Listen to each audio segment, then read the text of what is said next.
Bye.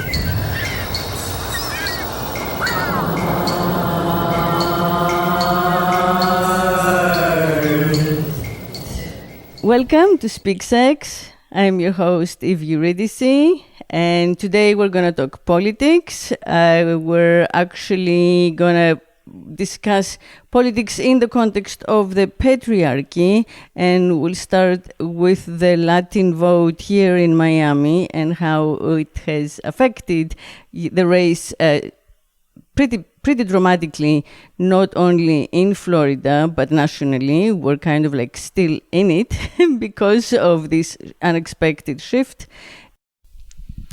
This shift in the Miami Latin vote, which I would like to demystify today because I think it's at the heart of the paradox of the Donald Trump charisma.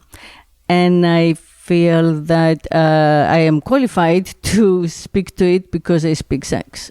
I understand the power and the language of instinct, of what is more embodied and primal than the different tropes that our mind has come up with to civilize us or to present us as civilized. So I feel that Trump, in the part of the fearless leader, is ironically pushing America towards civil strife, and yet it's that character that he plays precisely that resonates with many of us who have come to America to escape sectarian conflict.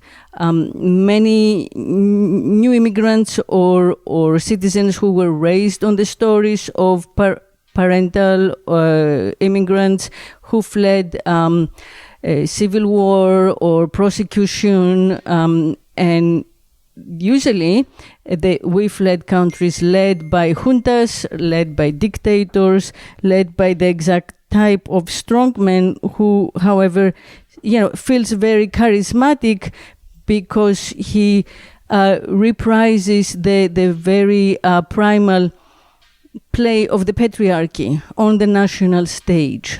So he's like the father of the nation. So again, in my opinion, and with me today to talk about this and about what this election means in general for America is Rafael Gomez. Rafael is a professor. He teaches Latinx studies at Lehman College in the Bronx, and he actually teaches a class called the Latinx Experience in the US, right? And he only yesterday had a conversation with his students about this topic, so I'm very interested to hear from him. He's a PhD candidate in Latin American and Caribbean Studies at the University of Albany in SUNY. So welcome to the show, Rafael. Yeah, thank you for having me. Yeah. I'm really interested in this because it's something that I have lived for the last 22 years that I have been more or less based in Miami. I have actually seen this shift slowly, but, very clearly toward the right. So the numbers, just, to reiterate what most of us know, have been very striking. In 2016, Hillary carried Miami-Dade by like 300,000 votes, and this time Biden did it with like 85,000 votes. So she had the 30% advantage over Trump only 4 years ago, and Biden won about 7% back of that advantage. And that's after Obama came here twice. There was actually a lot of effort, at least toward the end.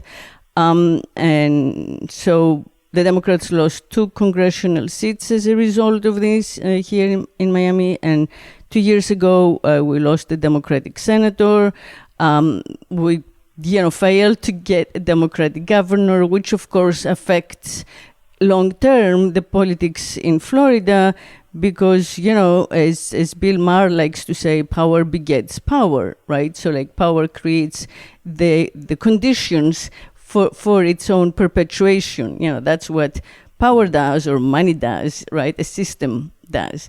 So, but last time that Mercury retrograde station direct on election day was actually the election day of 2000, with the hanging chads and like the 537 votes that were like punched inappropriately, and it went all the way to the Supreme Court. And that was pretty, wild. And I feel that we're experiencing kind of like a version of that overall in the national, in the body politic. But Florida was decided right away this time, and the big shift, if you look at it closely, has been in the Latin vote and also the new vote. First-time voters, meaning naturalized citizens, recently naturalized, Sure. and a lot of the diverse Latin communities. So as I open the conversation, I want to say first that you and I hope our listeners understand that this is not a real category, right? That we are not actually believing that Latinx people are one people. But since that's how the media and the conversation in this moment is kind of like placing us, we're going to go along with it for the reasons of simplicity. But in fact, even the Spanish language is very differently used by each one of these many, many, many different cultures, And so, Cuban Americans, Salvadorian Americans, Colombian Americans, are very different from Venezuelans or Hondurans or Dominicans. I think you're Dominican. It's a vast cultural span, and we haven't even touched on the Chicana, the Chicanx population. So it's definitely not kind of like a homogenized group. But there are common characteristics that at least I have picked up on, and I feel that they have not been discussed or touched in the general kind of mainstream conversation. So basically, the complaint in the mainstream has been that the Democrats didn't spend enough time, they didn't, spend enough money, they were here too late, they didn't do enough community outreach the way that it was done, say, in Arizona or, elsewhere, with maybe a little bit in Texas with the Latin community. And, I believe that it's a bigger issue than that. I don't think that you can just have Julian Castro and you fix the problem, even though you do need him. But So let's start with what you think has been happening and the reasons that you see, behind this tilt to the right. I think we want to start by acknowledging the rather obvious, right? There is no such a thing as the Latino or the Latinx vote. What there is 20 million or so people who identify as Latinos and Latinas, and they all have very different, agendas, aspirations, desires, wants, and needs, right? And so this is fascinating when I hear the conversation about, the Latino vote and Latinos are voting X, Y, Z. The reality is that the politics of Cuban Americans and recent Cuban migrants might be completely different than the politics of, recent economic exile from Puerto Rico who are settling in Central Florida, in Orlando, in Kissimmee, and others, or Puerto Ricans who came here in the 1960s, or Dominicans who just migrated, 5-10 years ago. Same thing for Venezuelans, same things for Salvadorians, Chicanos, and others, right? So you have different competing factions, right? Different political. I'm sorry to interrupt. Yeah. I think we should take the Puerto Ricans out of this completely because they did vote. They did vote consistently, for the Democratic Party. I don't think they're in the category that we are asking about. And that could be because, they've been Americans like much longer, it's just the... Absolutely, that's a separate topic, like why they're not a state.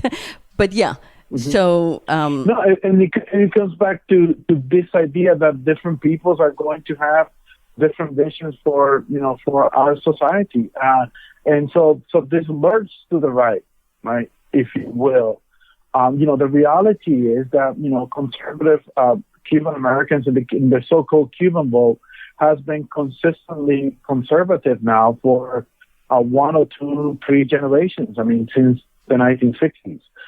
Cuban Americans have been the base of the Republican Party here in South Florida, right? So, the fact that they're in this election, they're continuously voting for the Republican candidate, that ought to surprise no one. Right? No one. That shouldn't surprise anybody. Yeah. That has been consistent, absolutely. So what we did see a little bit is, that they were very energized. They were excited. They held rallies. They put up, the signs in front of their doors. They put up flags in their cars and in their homes. So they were energized. And the question is, why were they as energized in this election in ways that they were not in the 2016 election, right? If we go back to 2008, I believe it was 2008 that Barack Obama actually won the state of Florida. Right? He did. Yeah, he won both times. Yeah, pretty comfortably. Exactly. So, and the Cubans were always Republicans. Absolutely. So the question becomes, well, what is the shift from 2016 to even 2012 to 2020? And the reality is that in a lot of ways, the Republican candidate Trump, actually spoke to them in ways that made sense in some ways, right? He was their candidate. He spoke to their issues. Therefore, they were excited to vote for him. Yeah, I agree with that. I agree with that. So let's take that apart, because that's exactly what I think too. And what do we mean by that?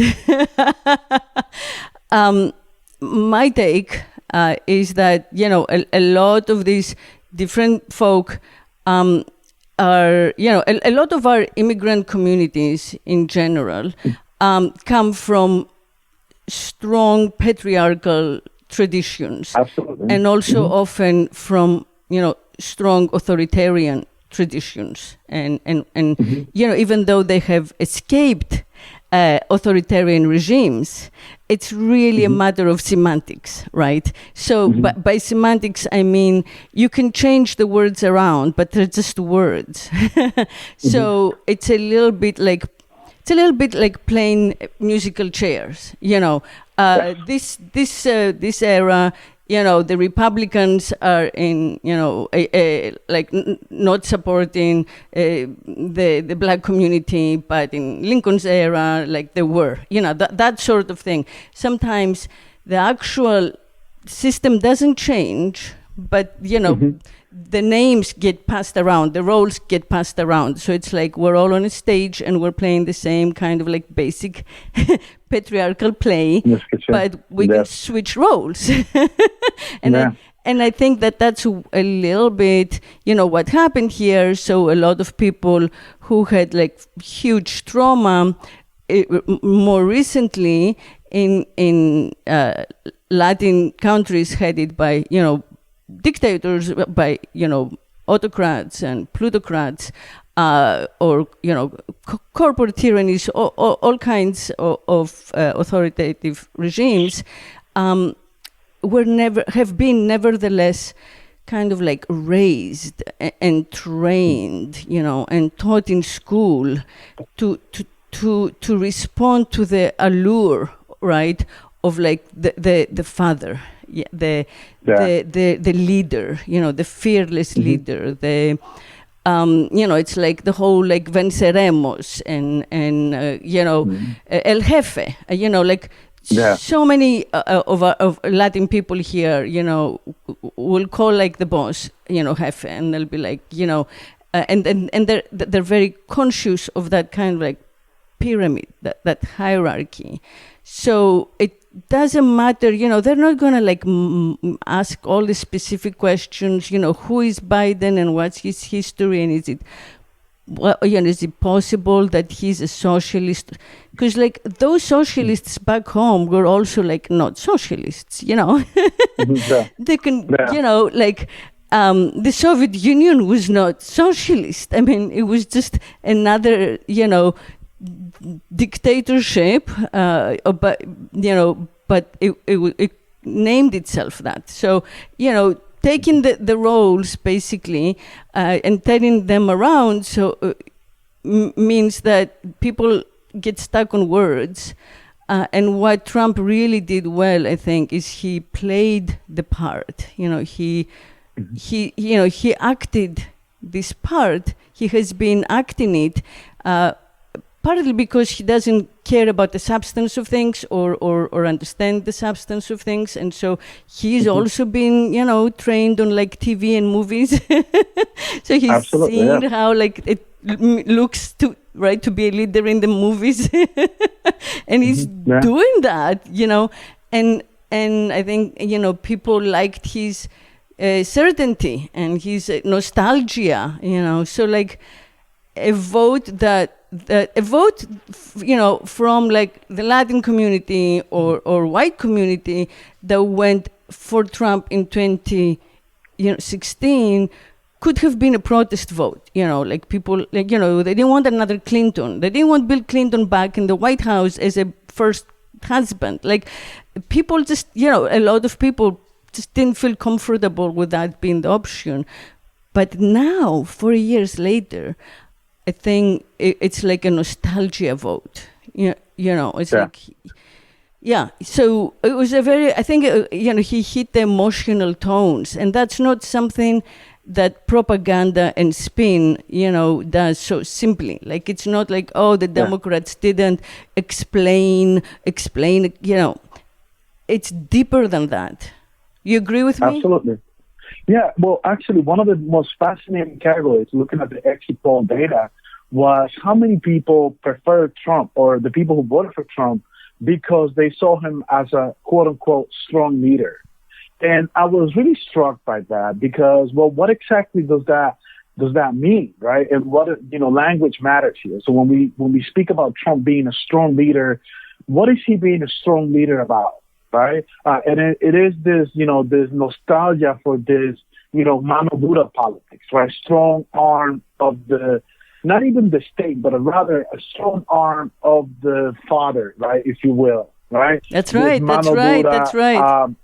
And so I was fascinated. I mean, what has he been, if you, looking back at the last 4 years, what has he been a strong leader at, right? Is it putting the kids in cages? Is it, building the wall? Is it, his ability to crack down on protesters? I mean, is that, our definition of a quote-unquote strong leader, whereas his incompetence, right, is being overlooked because he's willing to do the things that, he's willing to punish, right? Because that's what the leader does. The leader is willing to inflict violence on those who we, perhaps don't agree with, our opponents, or those who even disobey, right? So that categorization, I was really struck by that because it was actually one of the highest categories of, of why somebody like Trump appealed to a lot of voters, right? He's a strong leader, whereas Joe Biden was not a strong leader. He's not, and so we always have to question and prove what it is that we're saying here, right? What makes him a strong leader? Is it the fact that he has no empathy for the people who have died of COVID? Right? Is it the fact that he has no empathy for the people who are seeking asylum at the border. It's the fact that he has no empathy for the people who have no health care in this country. I mean, what exactly makes him a strong leader? I mean, these categorizations, we have different ideas of what this means. However, to the people who support him, the language of, strong leader, Manu Buddha, right? He appeals to them. It's almost like a nostalgia for a strong man. I agree completely. I think that an aspect of that is machismo. People on the identity politics side would, call it the toxic masculinity. I don't want to use that term because I think that it, places a gender that's artificial. I think that applies to all gender, men, Absolutely, women, right, and everyone else, however they identify. There is plenty of it in the trans community, so it's not like reproductive gender based. It's just kind of an ideological conditioning, right? So I think that what part of his allure was that machismo, where maybe like in the old construct, maybe the priest had empathy, but like not the supreme leader. Maybe like it feels like it's demeaning to care because real men, right? So there are a lot of these old tropes that I think came into play here because people have been shown those models every minute of every day of their lives, growing up at school with their friends. So that's what they recognize. They kind of recognize that when you degrade weak people, that makes you strong, right? So, even, the women, the fact that he degrades women and sexualizes them and, kind of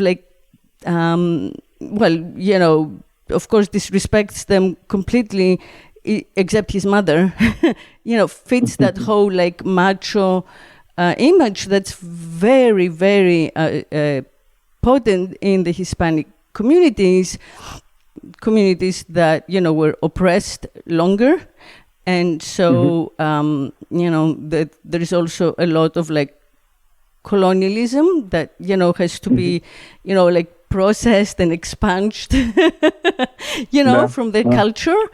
We've been taught to respect the patriarch. So, it's kill them all and let God sort them out, that sort of thing, Yes.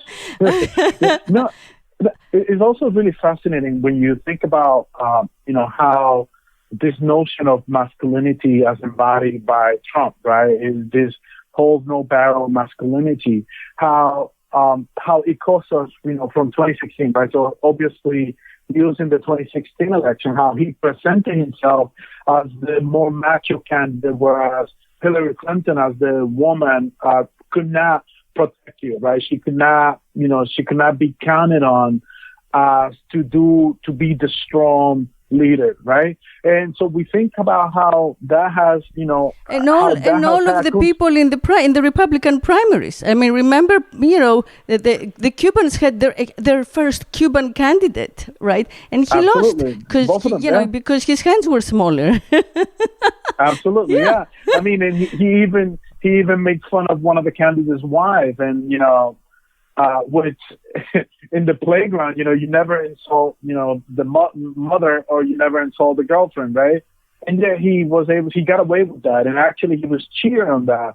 But think in terms of how, this idea of masculinity, how that has impacted us. And one of the interesting things during the debate, right, his refusal to wear masks, right, which would have gone a long way as to curtail the spread of the coronavirus.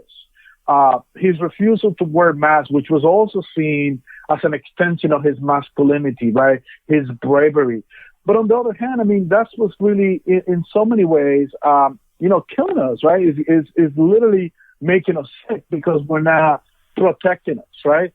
So this is another instance in which his notion, this limited notion of masculinity displayed by Trump has literally had an impact. And on the other hand, he appeals to people. He appeals to so many amongst us. And this is what's really, worrying, right, to me.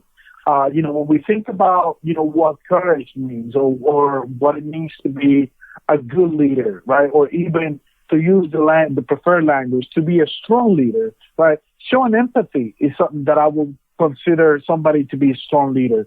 Showing restraint is the sign of a strong leader, in my opinion, right? So those ideas, right, and it's very much tied to masculinity, right? What it means to be a man, what it means to have courage, right? And if you don't fit this, this limited range of masculinity, this limited notion of masculinity, then who are you, right? What are you, right? Are you even, quote unquote, strong enough to protect the rest of us, right? And I think that has also been on display to really with really harmful consequences, right? Because it's not only the fact that his lack of empathy is not only on display with the children at the border, it's also on display for his lack of response to the coronavirus, right? Yeah. And we're seeing that multiplies in many different aspects of his, throughout the last 4 years. Yeah, but we, are saying that clearly hasn't made a difference. So, that's why I'm focusing on kind of understanding what that appeal, that charisma is. Because for sure there is some charisma. That's why the charismatics like him, right? The evangelicals like him. They don't care about, his own personal life and failures, as a businessman or as a whatever husband, or, they love that whatever that charisma is. So, to me, that, and I associate it a little bit with the, with the conquistadore or the Wild West, right? Where the Yankee, it's like he's always at high noon. He's always ready to draw the gun and shoot whoever it is before he knows who it is, or right? Yeah. And that's that's that whole kind of it's part of the American mythology and tradition. And I think we're caught between our, we as Americans are caught between our two different kind of, push and pull, our different tendencies. And we may have, hopefully we may have to choose. It would be nice to have to choose, I think. Absolutely. Go ahead. Yeah. Yeah, no, I think it's that, that mythology, the Wild Wild West, John Wayne character, cowboy character, that goes out west and, crosses the frontier and is willing to take over, right? Is willing to take land away from the rightful owners. But in the context of the evangelicals, this is fascinating because the evangelicals were his most reliable base. I think evangelical voters made up over 70% of the people who voted for him. And, within evangelical tradition, there is this strong patriarchal sense where women must be submissive, right? So somebody like Trump, and sadly, this is also found within Latino churches, right? Where there is this strong sense of, the father, the pastor, and so on and so forth, right? So that appeals to them, right? Yeah, to the for point sure. where you are willing to overlook his moral failures, right? Yeah, yeah. Because again, he represents, right, somebody who's willing to do the so-called whatever it takes. Exactly, whatever it takes. Yeah, right? all those cliches, all of them, yeah. we were raised on, It's just everything, I could, there's so many moments where I can hear the stuff my parents used to tell me when I was a kid. come to life. Yeah. And I think even the way he speaks, which is, it has that chant, like recently we have this video of like Paula White, I think is her name, and she's kind of like doing a little, shamanism meets New Age meets QAnon, a chant trying to, meets the secret. If you manifest it, it will happen. So she's kind of like manifesting and chanting that he's winning. And that's so like, it's that's so primal and tribal. And again, very familiar from all of our different religious practices. It doesn't matter who are divine, what the name is of our faith. It's in the practice. And he speaks like that. He speaks in little, small words, repeated again and again, and he has a rhythm. I feel that the irony here, seen in this very urban, cosmopolitan vote shift toward Trump, is that even though we came to America to come away from the fighting, the insecurity, the injustice, the oppression, the attacks, the violence and the physicality of conflicts at home, that we felt did not allow us to prosper and speak our truth. We have fallen for the very charm that we try to escape in Trump's behavior as president, as the leader of this nation.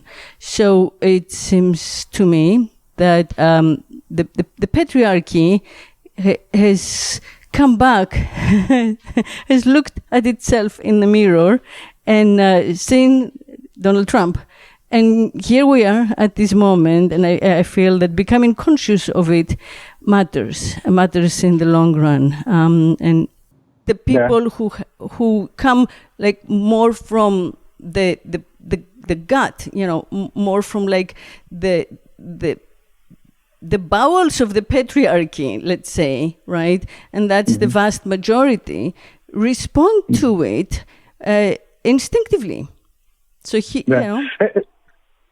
and it's also really, really fascinating, and I had to remind my students this past, a few weeks ago when we were discussing the Vietnam War, right? Because Trump is somebody who skipped on the draft and did everything in his power. Him and his family, we now know, they did everything in their power so that Trump didn't actually have to go to war, right? So when we think in terms of, masculinity, in terms of courage, in terms of valor, in terms of honor, right? Going to war will be the ultimate prize, right? This will be this is what makes you a quote unquote man, if you will. And Trump did everything in his power to avoid doing all of that, to the point where, he actually made fun of people who actually died in war. He said, these are losers and suckers, right? I think I'm paraphrasing here, but the fact that he's now been able to rebrand himself as a sort of strong man, right? The fact that somebody who literally, did everything in his power to not go to war has rebranded himself as a strong man is, I want to say is laughable. But this is all, and this goes back to the way in which Trump has been rebranded, right? So let me just give you an example. He loves to play golf, right? He plays golf every weekend, multiple times out of the week. When we look at the footage of him playing golf, we never see him doing the putt, right? The short, putt. All we see is him whacking the ball, right? When he's doing the big swing, the heavy swing, and just whacking the ball. We never see him doing the more delicate, the more small aspect of, playing golf, right? And it took me a while to sort of, maybe this is being done deliberately, right? Maybe we don't want, whoever, his handlers don't want us to see him doing the more delicate things, right? Rather, we only see him doing the more, heavy, dangerous or even, the tougher aspect of, something as basic as playing golf, right? But we don't get to see that because that's not part of the image that they want to project from him, right? We're now allowed to see the more intimate side of him. Yeah. Well, that's what Ronald Reagan, they Trump, like Reagan, is a good actor, and he is primarily aware of the optics. So when he has a job to do, he is not interested in the job. He's interested in how should I look when I'm supposed to be doing the job. That's how he conceives of what he's doing. He is the figurehead. He's very conscious, and I think, talented at being a figurehead, which, Reagan also did very well. I mean, I think Reagan had some ideas, some strong ideas. I don't think really, Trump was just kind of like more of an id, more going by instinct, kind of winging it. He's always winging it. He'll go like whichever way. But I feel that the 60s, which, you brought up the Vietnam War, the 60s are a very important time right now. I think that what we're talking about, speaking of instinct, my instinct, my, political instinct tells me that, yes, something that began in the 60s is, here, coming to fruition one way or another, and we're experiencing it, My personal reading is that in the 60s, the patriarchy got, shaken up really hard. And so there has been, an ideological civil war, right, in America since. Are we going to be like the old world, like the countries we left? Or are we going to be like something that we don't recognize? And so it's scary. And I feel that after Nixon, pretty much, I mean, I would say, if you ask me, like looking at all of our presidents, Nixon was like the last kind of like classic patriarch, right? And the rest played the part, or, were kind of like extensions, so like, Reagan played the part perfectly, his VP basically was his VP, so he wasn't really, but he got that, halo, Clinton did like the sensitive son, so he changed it around, but then of course, when he came to power, he just enacted the same policies, like cat welfare. Absolutely. So it's like, it's the Democrats, but whatever. It's just spin. I remember actually spin becoming famous then by the Democrats, about how it's all about the economy and it's all about how you spin it. And we're still in that, branding is spin. So, they keep like changing the protagonists a little bit. I mean, Bush was the son of the older Bush, so he got the gig by, let's say, the blessing of the, father who had been the VP of, the great actor. It's just, we haven't really had a leader per se at all. Then we got the wife who never even divorced, Bill. So she's still married to him. That was they're trying, they have this like tiny pool. And I think that all of that is an effort by what we call the patriarchy to kind of like perpetuate itself, even though it is obsolete. I'm sorry, it already, the blow has been dealt, I think, in the 60s. And the thing has been, crumbling around us. And it's just a matter of figuring out, a new way of communicating that's not so top-bottom, that's not so, with the think tanks and like, the academics where knowledge is like kept behind those high gates, will talk down to the people and convince them once again, we're better, or we're, like, it's just, I feel that something more fundamental, right? is going to happen inevitably, whether they're aware of it or not, because the system, the old system, is not going to get defeated, by us like talking, to each other, or trying to kind of like take instinct and make it into consciousness by spending money on like advertising. It's I think and for example, a lot of the people in Miami, to make it more local again, a lot of the people in Miami who voted for the first time are either Latin or they come from Russia and the ex-Soviet republics, East Europe. Some come from Asia. And, all of these people, again, have been raised in this type of like totalitarian setup where the family with the patriarch at the head is replicated by the nation.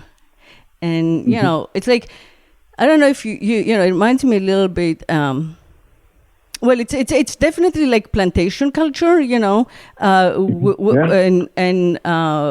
the first people who came from Cuba were definitely like the wealthy, sugar cane plantation owners who bought a lot of land and replicated it here. And I think, because Cuba is so little, they were able to kind of like buy off enough politicians to get that exception to the immigration law, so they get instant citizenship, and that makes them exceptional, and that keeps that community very insular, and together. So that's how they vote pretty consistently as one body. But also, again, the language, you said language matters. Like they get their news from, Spanish language cable TV, and I don't even think it's Univision. It's like cable channels that, they're different by culture. Yeah. And so what they are hearing is what they're used to hearing. And, in order to kind of move forward, we gotta, speak a language that's more honest, that's more like of the heart. And I think, and that's not so much from our heads and our like numbers and our, And another thing is the EB, the EB5 visas, which have been very, very common in Miami, and a lot of these people have been naturalized. It's like selling citizenship, So like if you can afford to buy real estate, you get that visa, and then you get naturalized, and so that's kind of like making picking citizens who are people who have enriched themselves in authoritarian regimes and want America as a backup plan or a better future for their kids, but nevertheless they did profit from absolutely, yeah, dictatorships. So that makes it even more complex when you absolutely bring them into the demos, the democracy. Yeah. No, I mean, if you think about the fact that a lot of, thinking in terms of, a place like South Florida, Miami, where you have so many expats and so many people who are, and I don't want to use the word escaping, but people who are leaving countries in Central America, South America, even the Caribbean, right? How a lot of those people ended up here in the United States because they didn't want to deal with the social issues, right? The social inequalities in their own societies. And this goes back to, the language of socialism that we heard so much throughout the campaign. Yes, notion, if you will. You heard so many people say, well, I left a socialist nation. I don't want the United States turning into a socialist country. And number one, they fell into we have to point out their failure to acknowledge the fact that they come from very unequal societies. And one of the reasons why they ended up moving was because they, as the privileged in those societies, did not want to confront the inequalities in those societies, right? That's one aspect. The other aspect is, look, let's face it. This is a society that is also very unequal. This is a society that has communities at the margins from the very beginning, right? In a hierarchical sense, where, African Americans and Chicanos and brown people and Native Americans as well, who have felt, who have been left behind, whereas other communities, other demographics have been able to do as well. We have to rectify the inequalities of this country as well. So for them to say, well, socialism, we don't want socialism in the United States, it begs the question, how do we fix the inequalities that have been present here from the very beginning, right? Inequalities in healthcare, inequalities in education, inequalities in social mobility, right? Who gets to move up the socioeconomic ladder, right? Which is also a very racialized, is a very racialized hierarchy, if you will. So those of the, not those of us, because I'm an immigrant as well, right? Yeah, me too. But we have to acknowledge that even this great, quote unquote, great country has its own set of internal issues, internal contradictions that need to be resolved, right? Yeah. And very often those contradictions, we're not aware of them up until the moment that we move to the United States, right? If you're coming, you will never imagine that downtown Miami will be, filled with unhoused people living in tents, right? Because that's not the images of Miami that we see in Colombia. Those are not the images of Miami that we see in the Dominican Republic, for instance. Those are not the images of Miami that we think when we are in Cuba and all these other places. But those contradictions are there, right? And those contradictions, they need to be resolved, whether it is socioeconomics, whether it is healthcare, whether it is education, and so on and so forth. This is a country plagued by inequality, right? And how do you resolve that? If socialism is not the boogeyman that they think it is. To me, inequality is, right? Yeah, but I think that socialism is a bad word. If I would say every word we use a lot is a bad word because it comes with so much baggage. So it's not specifically socialism, and if you no. I think that, a word that has been around as long and has been identified with so many tyrannical regimes should be retired. I don't think, it serves anybody, AOC or anyone else. It serves them to stick to the word, Words are abused all the time. I mean, the word American Indians, like the insanity of that they made a mistake. They never came to India. And then that word, it gives me shivers. Or for me, born on Lesbos, my toponym is a sexual preference. Words are like weird brain, facts. They just get, so it's good to update words that come with a lot of baggage, and I think absolutely the Democratic Party, the progressives, or all the different movements within it, would be well served to just come up with a new word that doesn't carry so much and doesn't represent all this stuff, and that might happen if we don't have ancient leaders, who are stuck in the vocabulary of the past. But I think go ahead. Sorry. No, but even then, I was going to say, if you were to, walk around downtown Miami and you were to ask people, well, what is socialism? And, you ask 100 people, that will give you 150 answers, right? So it's also one of those boogie words, right? that we use that we often don't even know what it is.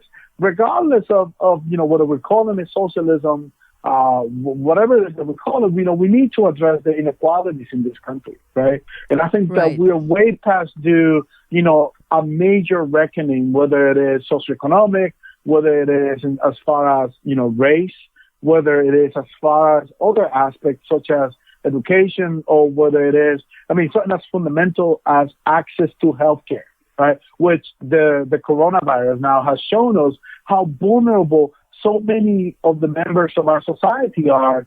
We didn't need the coronavirus to know that, right? Anybody who pays attention knows that, if you don't have access to healthcare, right, you are at a very disadvantaged position in our society.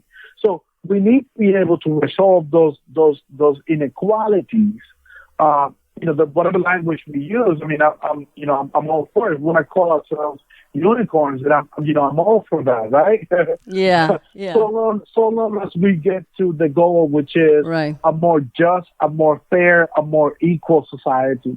I don't think it can be done from the top down. I think that what happens when we have tokenism is that it just makes the people resent each other. They take it.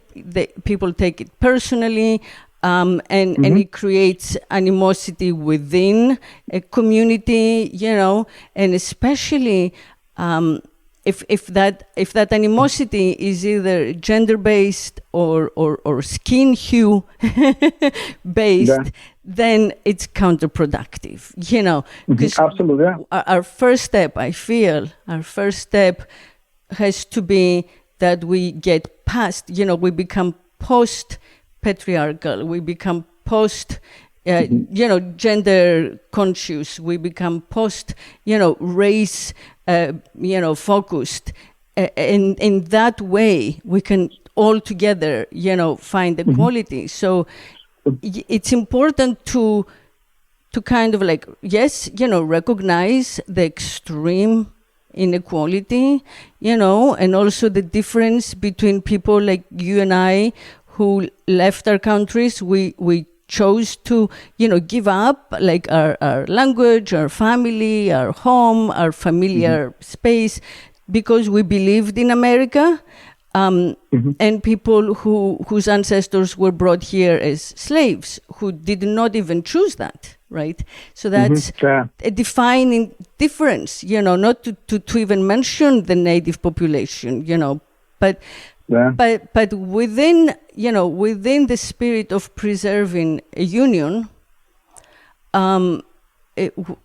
if that's the goal, I just feel that the way that the Democrats handle themselves and the narrative has to change. It can't just continue to be, yes, let's in DC compromise, and then get all the spinners together and find the best way to at this moment in the culture send the messaging out and hope to kind of brainwash enough people to our side. People, the people have to believe. Right? Yeah. There has to be something deeper and not just so mental and digital and disembodied.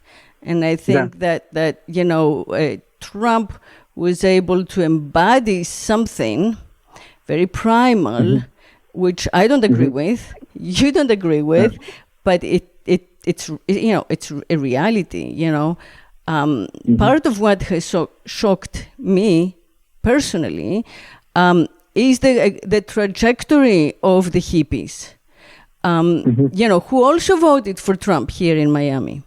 So they're not so much in the numbers because, they don't necessarily put them in a category, ridiculous category. But the hippie culture, I don't know if you saw recently on Netflix the trial of the Chicago 7, right? So that hippie culture, which was very much anti-establishment, they used drugs, psychedelics, they chanted, we chant, we meditate, a lot of us are vegans, a lot of us, go back to nature repeatedly, we howl at the moon, there are all kinds of, I joined that culture very young when I came to America in Boulder, Colorado, and stayed in it. So I'm a yogi and I'm a vegan and lots of other, pretty much everything I've described. I chant in many different practices. All of it. So I meditate, of course. So all of that I have always felt was very liberal and progressive. It came from that movement. That was the lineage. Allen Ginsberg was my teacher. I was in a hot tub naked with him. I was a kid. But the point is, I went to India. I went to the Osho ashram, right? So it was, in my understanding of it, this was part of our progressive revolutionary fervor. And what I have seen happen in the Trump years is that they have a lot of them, close to a majority of this community that I consider mine. So the word them is not appropriate. A lot of us have become Trump supporters. So these are all people who voted for Obama both times and then voted for Trump either both times or just in this election. And, the term coined is conspirituals, spiritual people who have become conservative, yeah?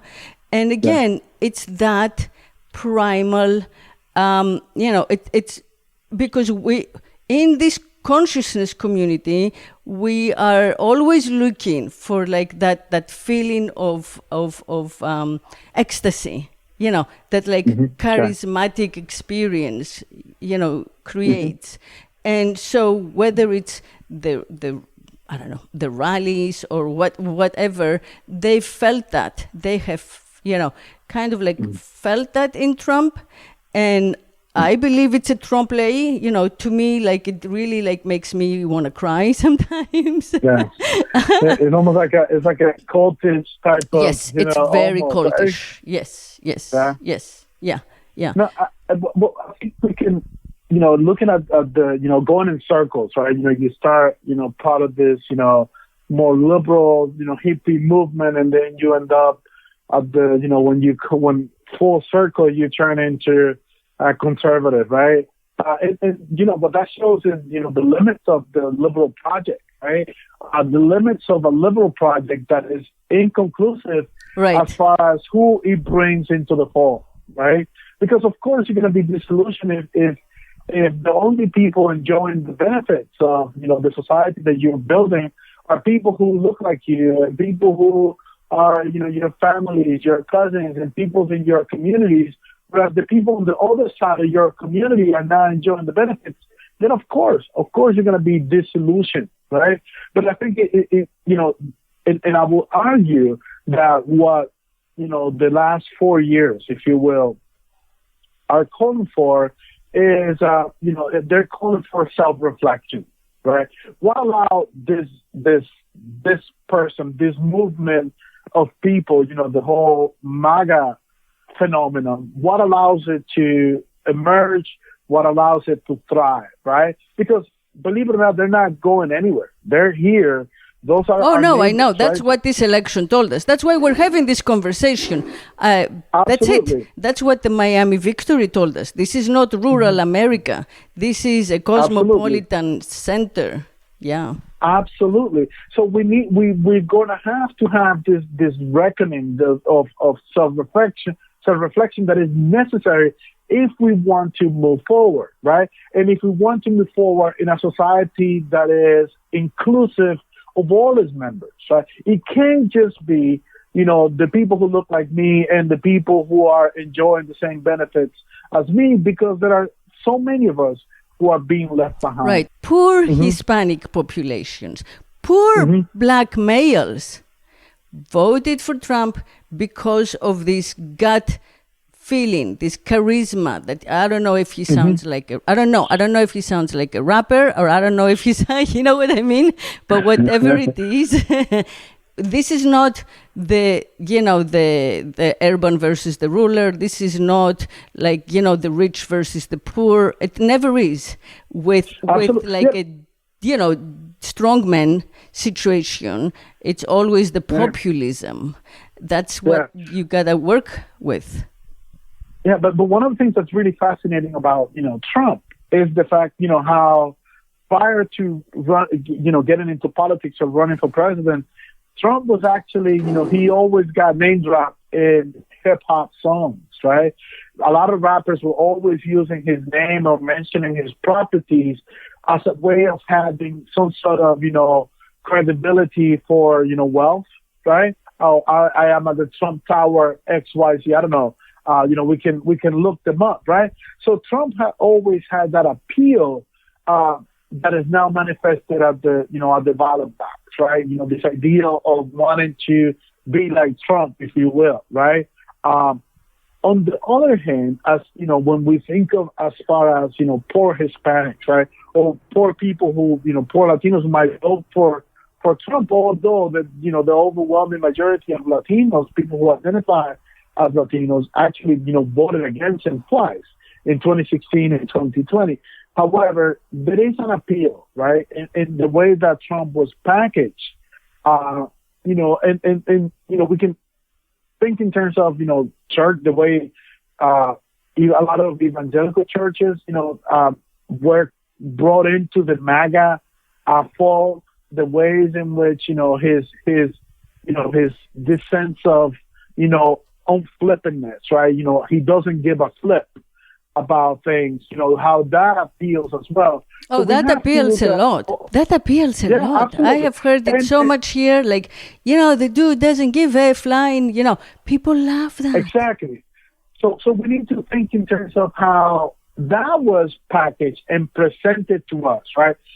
What do they know about us that they are willing, that they can put a product that is going to appeal, in this product being, Trump, right? In this case. What do they know about us? Like you mentioned a little while ago, there is something very primal about this entire process, and it feels primal, right? It feels primal because the reality is, the last 4 years should have never happened in a sane society.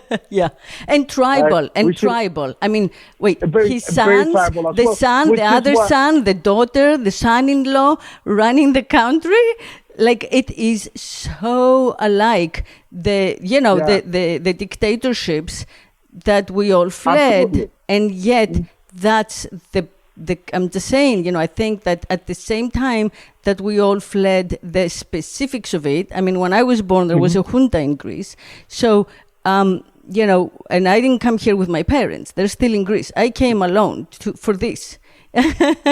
So, but what I'm saying is that even though many people run away from the unsafety of it, from like the fact that sort of a strongman creates unsafe conditions on the ground, including like civil war, guerrilla warfare, they call it terrorists, they were afraid that if they had a fancy car, the cars would be taken, that, they, like whoever the other side is, the uncontrolled, wild ones, right, would take power. The Sandinistas took over. No, they didn't take, whoever it is, the drug lords, the gangs, it in general, that dictatorship model is what created unsafety of the kind that led them to leave and come here to seek safety because of the protection of human rights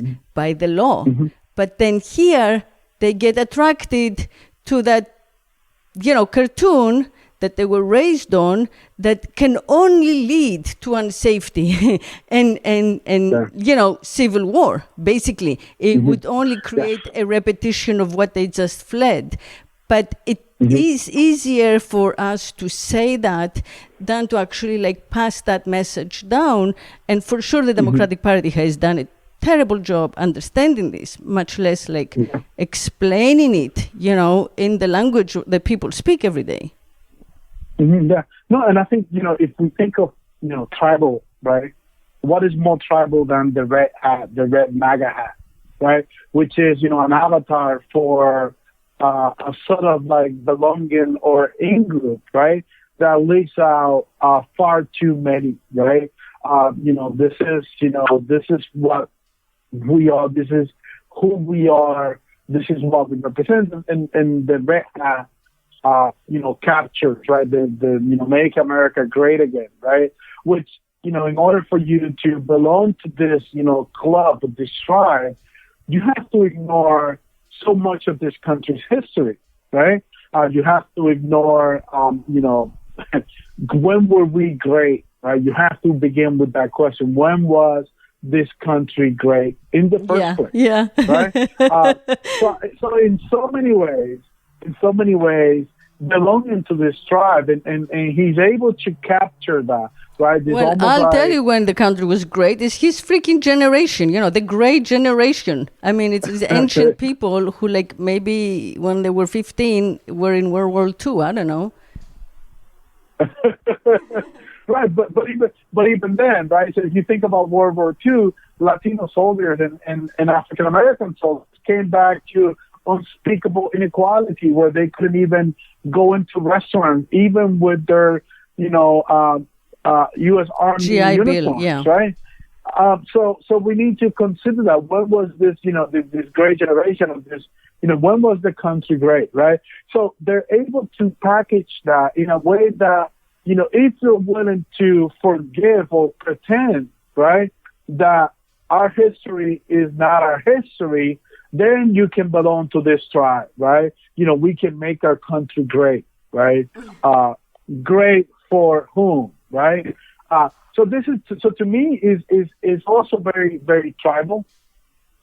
My neighbor, right across the street from us, put out a big red MAGA hat and flag. He had a blue one, and then all of a sudden, he just put out an even bigger one. It's almost as if, just being flippant to, not just us, but, everybody else in the neighborhood, right? This is who I am. I'm planting my flag, make America great again, right? That's his tribe. And, what do we do, right? How do we engage in sane conversations with somebody who doesn't even acknowledge what that, something as basic as the belonging of others, right? Whether other people belong, right? How do we have a conversation? And this is going to be critical now moving forward, right? The conversations that we're going to have as a nation, because our issues, our problems are not going away, right? So we're going to have to find a way to sit down, talk, and, try to, craft a way forward. The question is, who's going to collaborate? Who's going to be there? Who's going to have a seat at the table, right?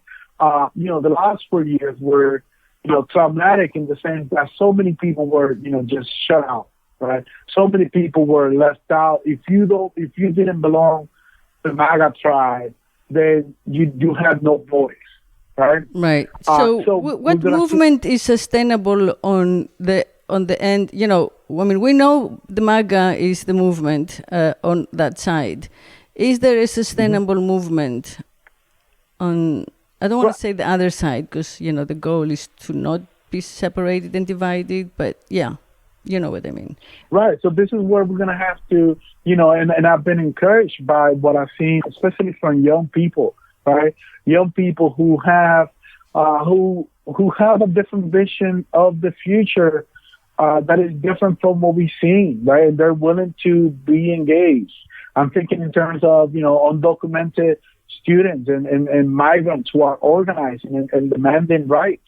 I'm thinking in terms of, the Black Lives Matter movement and the Sunrise movement as far as the environment goes, right? So we have all of these different social movements who are coalescing towards working towards a better future, right? So that's a sign of encouragement, and it might point to a very different politics as far as who gets to participate, who gets to contribute, and ultimately who gets to benefit from what comes out of this, right? So I'm hopeful that That's you know nice. the future is brighter. Yes, Yeah. I am.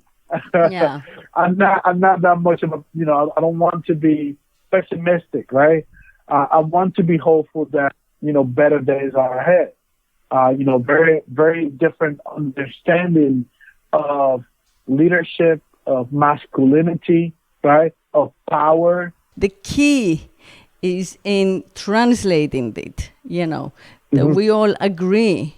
We all we all agree, but we need the right key to translate this so that all of the people can feel it, can feel it more than just like, hear the words and say, because I know that, there are, I've had a lot of people say, oh, I voted because I don't want to like pay more taxes, which is stupid because, it's the taxes that keep the place going and everything that they do is thanks to taxes, right? And I've heard a lot of people say, the economy was great until COVID, which is not true and it has nothing to do with Trump, but it doesn't matter. I think that I know these people, and I talk to a lot of people. I know thousands and thousands. I'm a people student. and so when they say this to me, I know that they're saying this stuff to sound intelligent because they want everybody wants to sound intelligent. We all want to like impress each other. I'm trying to sound intelligent right now. Yeah. But in fact, they just love the thing.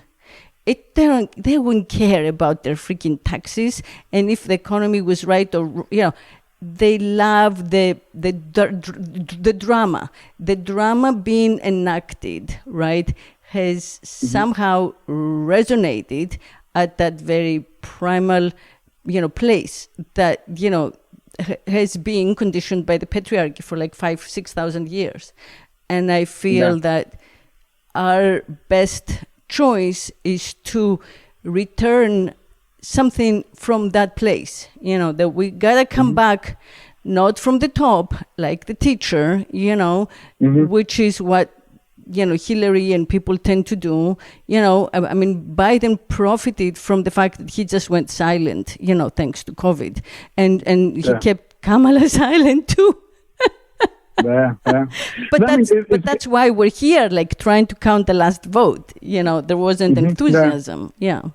And I think it's going to be fascinating now, just to see, because we, one of the aspects that I think we have not discussed enough throughout this election is the fact that we're about to have our first, woman vice president, right? The fact that this is the first time that in our nation's history that a woman, right, and a black woman is going to be, the second person in command. So it's going to be interesting to see how the nation approaches that, right? How do all of us are going to adjust to that? Because this is something that has never happened before, right? How does the patriarchy reacts to? Everybody has their own opinions. So, I don't know. I do know that for sure the optics of it, I think I do believe that the Democratic Party didn't emphasize it too much, except locally, because they were afraid of some backlash. Yeah. And I don't know, and I do know that there were people here in Miami who would have voted for Biden if you had like some white dude VP who have said so. I've heard those conversations. So all of that's there. Personally, but that's just me, I, don't really get impressed by, Tokenist moves.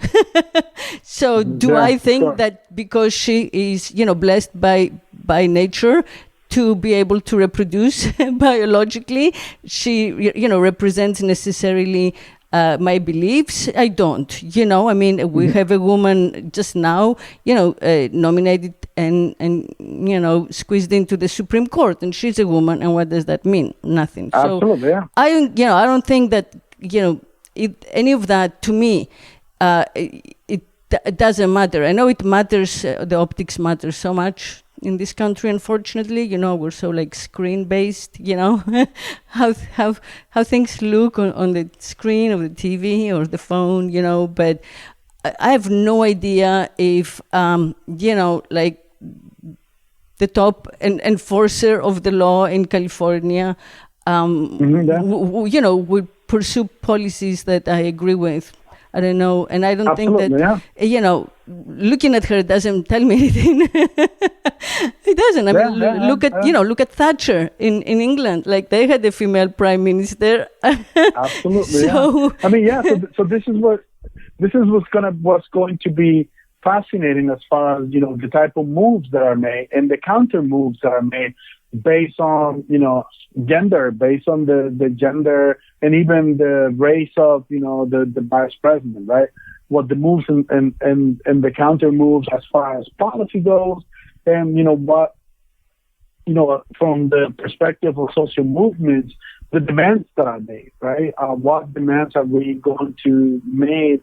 What demands are we going to make out of from the Democratic candidate, right? And from the Democratic ticket, because the reality is that they're back on the ballot in 4 years. So we will have to. And so maybe Trump. We don't know. Exactly. He may be back in 4 years. Trump might be back in 4 years. Absolutely, right? Yeah. It's all. It's all in the cards. And I'll be calling you up again. I'll be like, Rafael. Seriously, I one of my arguments was that we need to use this next 4 years as a breathing time, just to be able to breathe and I don't want to say relax, because there is no such a thing. There is no such a thing as relaxing. But at the very least, we're going to be able to breathe and not have to be exhausted and consumed by the way we've been in the last 4 years. I mean, I think everybody that you speak to, we're all tired. We're all tired. And I think that was, by design. It was intentional. The more tired we are, the more difficult that it becomes to react, right? Yeah. Emotionally tired, mentally tired. Yeah. I think that, whenever they declare the winner, I think a lot of us are going to be able to breathe. Although, it'd probably not be wise to breathe until he's, January 20th. Exactly. Right? Yeah. But we still have 60 days to go. 60, 80. It's incredible. Yeah. So. Yeah. Well, thank you. I mean, this has been a great conversation. Part of the the strength and the beauty in podcasting is that you don't know what will come up, and you surprise. We all surprise ourselves, I think, in the best possible way as we communicate and exchange, and kind of like learn from each other. So I hope that our listeners will be inspired and have all kinds of ideas to think about and take further in their conversations. And thank you. This has been a wonderful experience for me, and I'm honored to be here. Look forward to doing this in the future. Yeah, exactly. Thank you, Rafael, for your time and your wisdom and your knowledge, and everybody out there. Until next week, keep speaking sex.